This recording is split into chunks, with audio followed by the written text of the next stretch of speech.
18.000 ғаламтор. Банктегі елес.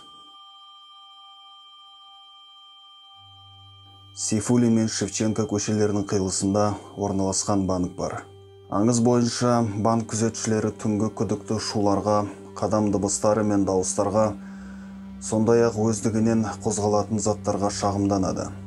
Олардың айтуынша, күзетшілер қауіпсіздік камераларында түнде азиат кейпіндегі қызды көрген.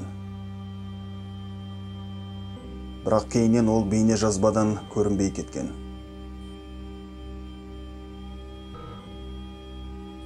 Тағы бір сыбыс тіпті аруақ қорқынышынан туындаған инфаркттан күзетшінің қайтыс болғаны туралы айтады.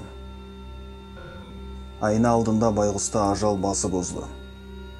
Күзетшінің денесін тапқанда шашы толығымен ағарып кеткен.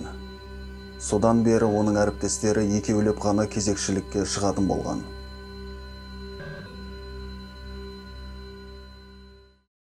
Большевиктер өлтірген діни қызметкер.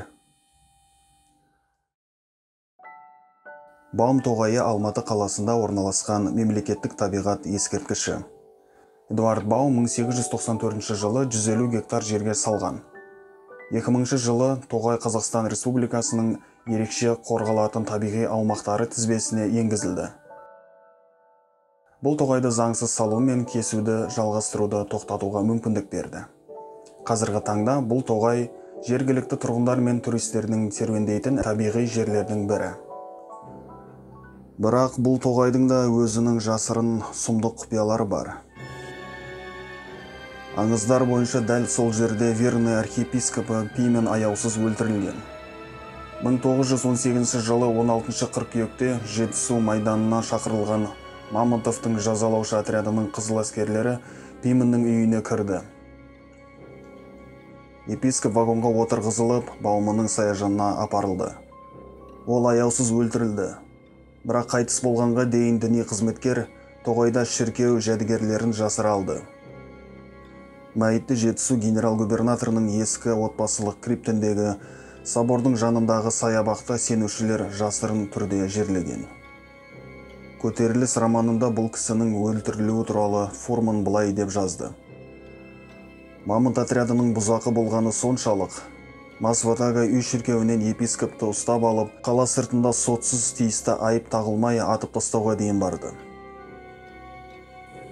Аңыз бойынша шіркеу қазынасын тапқан адам жақын арада өлімге тап болады дейді. 2008 жылы пайда болған жаңалық көпшіліктің қазынаға деген қызығушылығын арттырды. Керуен газетінің журналистерінің айтуынша, Баум тоғайынан глазурмен қапталған мыс белгішесі табылды. Ал оны тапқан адам өзі тікелей редакцияға келді. Материалда аң-таң болған адамның мәлімдемесі келтірілген. Серуендеп жүріп, кенеттен итім қазынаны қазып тауып алды.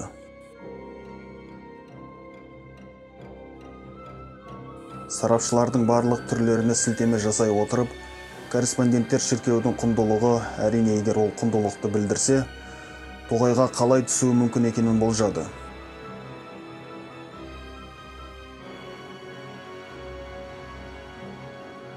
Бірнеше нұсқалардың ішінде Пименнің аты да ескерілді.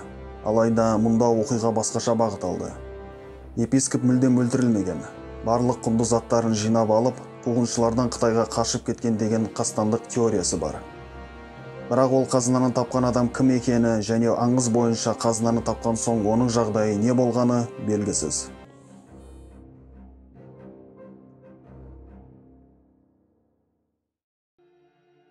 Тылсым автомобиль жолдары.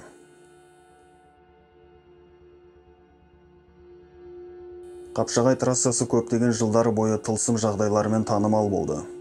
Жыл сайын ол жерде көптеген қорқынышты апаттар орын алады. Көптеген адамдар қайтыс болады. Әрине мұның бәрін қарапайым нәрселермен түсіндіруге болады. Мысалы, жылдамдықты жоғарылату, жолға мұқият болмау, дұрыс назар аудармау, немесе жүргізушілердің рульді ұйықтауы. Бірақ мұның мистикалық түсініктемесі де бар. Оған сәйкес ескі зираттың үстіне жол төселген. Содан рухтар тас жолда келе жатқан автокөлік жүргізушілерінен кек алады дейді.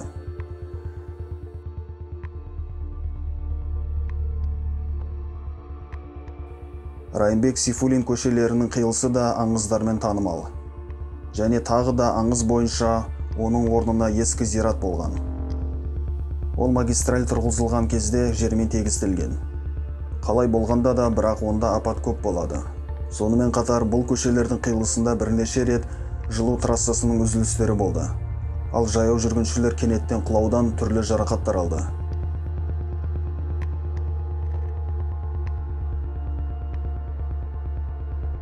Кейбіреулер тіпті бұл жерде сағаттар жиі тоқтап, ұялы байланыстар жоғалады деп мәлімдейді.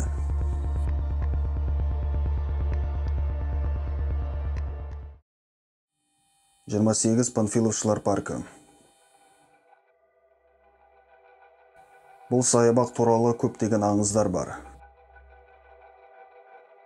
Мысалы, түнде музыкалық аспаптар мұражайдың алдында ақ киімді қыздың елесі жиі кездеседі дейді.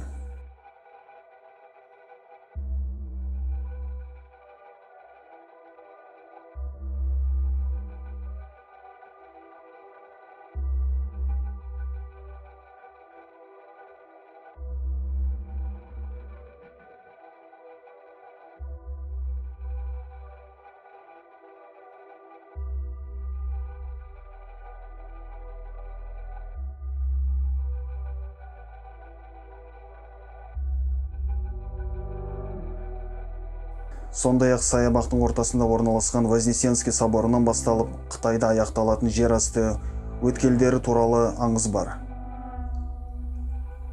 Революция кезінде діни қызметкерлер шіркеу қазынасын жасырған. Саябақ астындағы зындандардың болуы 1960-70 жылдары расталған болатын. Бірақ жер асты өткелдері Қытайға емес, қазіргі Төле би мен Достық көшелерінің қиылысында орналасқан Верный қаласының генерал-губернаторының епископтар үйлеріне, сондай-ақ қазіргі офицерлер үйі орналасқан Қалдаяқов көшесіне апарады. Сонымен қатар, жел сілкінісі алдында саябақта жер астынан шу шығады деген сенім бар. Болжам бойынша бұл табиғи апат туралы революция кезіндегі саябақтың бір жеріне көмілген 4 тонналық қоңырау ескертеді. 28 гвардияшы Панфиловшылар саябағы Алматының ең жұмбақ орындарының бірі болып саналады.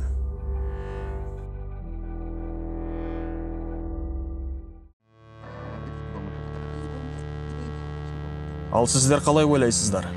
Бұл оқиғаның бәрі шынайы ма? Әлде жай аңыз ба? Бірақ жел тұрмаса шөптің басы қимылдамайды дейді. Жоқ әлде